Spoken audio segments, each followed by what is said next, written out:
En nuestro último estudio nos quedamos en suspenso. Pablo y Silas están en el calabozo de más adentro de una cárcel del primer siglo. No quiero ni siquiera imaginármela. Sus pies están en el cepo. Les han dado una azotada terrible. Están sangrando de todo el cuerpo. ¿Quién sabe en qué condiciones se encuentran?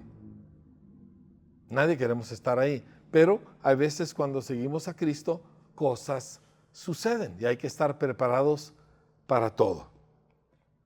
Pienso en todo lo que les pasó a ellos y cómo a nosotros los creyentes del siglo XXI casi nos destruye la fe el que alguien hable mal de nosotros o el que alguien nos mire con desprecio o se burle.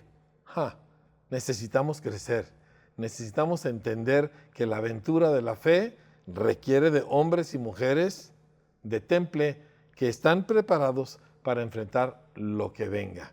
Ese fue el caso de Pablo y Silas. En Hechos 16, versículo 25, continuamos con nuestra historia. Padre, danos ojos para ver, danos corazones para entender cómo tú operas, cómo tú usas a tus hijos, qué tipo de reacciones quieres que tengamos en medio de los conflictos y los sufrimientos de un mundo complicado. Te lo pedimos en el nombre de Jesús. Hechos 16, 25. A eso de la medianoche, Pablo y Silas se pusieron a orar y a cantar himnos a Dios.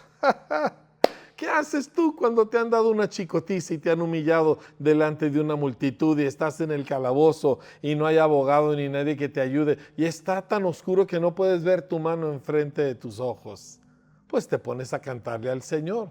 Todo tu cuerpo te duele, estás sangrando, probablemente ya traes alguna infección y te pones a alabar al Señor. ¡Wow! Esto tiene que mover el corazón de Dios. Se pusieron a orar y a cantar himnos a Dios y los otros presos los escuchaban. De repente, ¿sí? Piensa eso, esa frase maravillosa. De repente se produjo un terremoto tan fuerte que la cárcel se estremeció hasta sus cimientos. Porque cuando Dios encuentra corazones de fe, que en vez de quejarse lo glorificamos a Él, Él interrumpirá lo que está sucediendo, Él obrará mucho más allá de lo que nos imaginamos.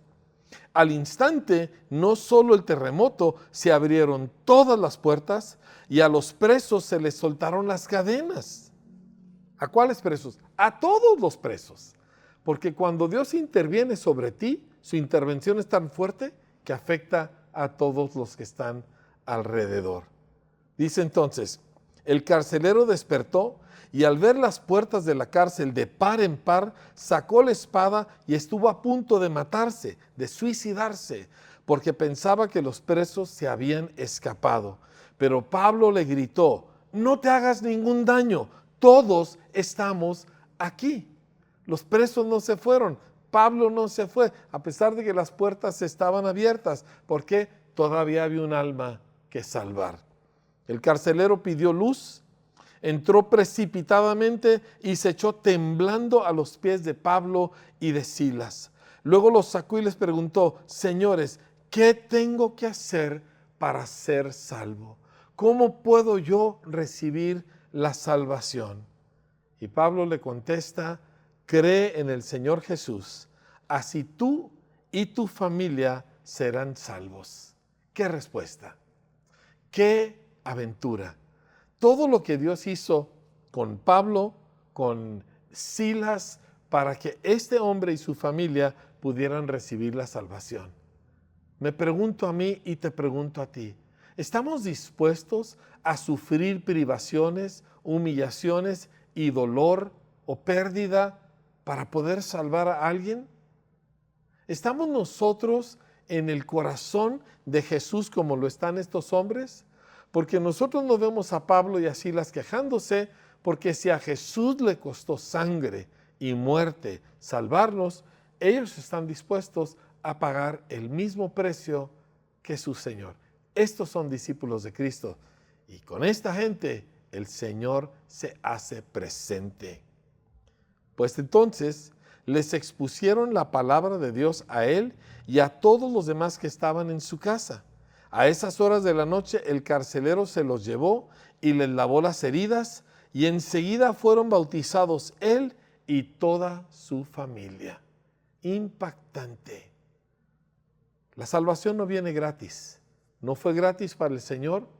Sí fue gratis para ti, para mí, pero no es gratis la de los demás. Alguien tiene que pagar algún costo en la práctica para que el evangelio llegue a otros. Desde incomodar mi horario hasta a veces sufrir como estos hombres. El evangelio siempre tiene un precio. Ahora, el carcelero los llevó a su casa, les sirvió comida y se alegró mucho junto con toda su familia por haber creído en Dios. Al amanecer, los magistrados mandaron a unos guardias al carcelero con esta orden: suelta a esos hombres. El carcelero entonces le informó a Pablo: los magistrados han ordenado que los suelte, así que pueden irse. Dices, ¡ay, qué buena noticia! Nuevamente, la manera de proceder de un discípulo es diferente a lo que a veces pensamos. Les dijo, pueden irse, vayan en paz. Pero Pablo respondió a los guardias, ¿cómo? A nosotros que somos ciudadanos romanos, que nos han azotado públicamente y sin proceso alguno, y nos han echado en la cárcel, ¿ahora quieren expulsarnos a escondidas? Nada de eso. Que vengan ellos personalmente a escoltarnos hasta la salida. Los guardias comunicaron la respuesta a los magistrados. Estos se asustaron cuando oyeron que Pablo y Silas eran ciudadanos romanos. Así que fueron a presentarles sus disculpas. Los escoltaron desde la cárcel pidiéndoles que se fueran de la ciudad. ¿Cómo Dios cambia las cosas? Ayer ellos son la escoria del mundo, azotados en público. Ahora el presidente municipal y el jefe de policía les están rogando, perdónenos y por favor váyanse de la ciudad. Dios vindica a los suyos.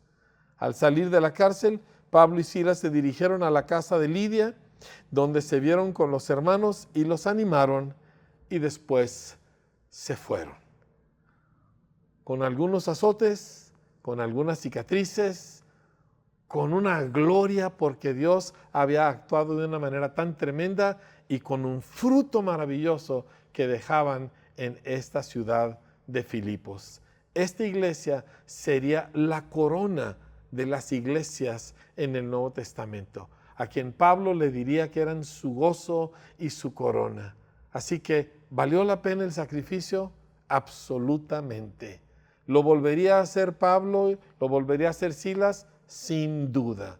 Vamos a nosotros a llenarnos de este mismo pensamiento para vivir de esta misma manera y dar para el Señor este mismo fruto.